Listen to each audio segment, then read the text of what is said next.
Hey, Steve Warr with an Outdoors First Gear Review.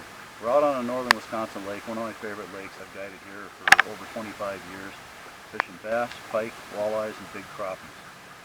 What I'm fishing with today is a SeaKnight Axe 2000.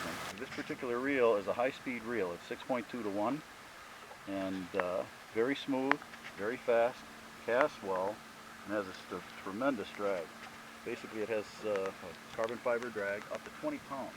So a lot of drag for big game fish, pike, bass, big walleyes, things like that. The reel is all aluminum, corrosion resistant, and it has 11 bearings, including the anti-reverse bearing.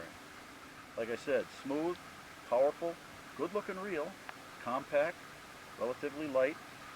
It's going to be a fish catching machine. Let's go put some fish in the boat.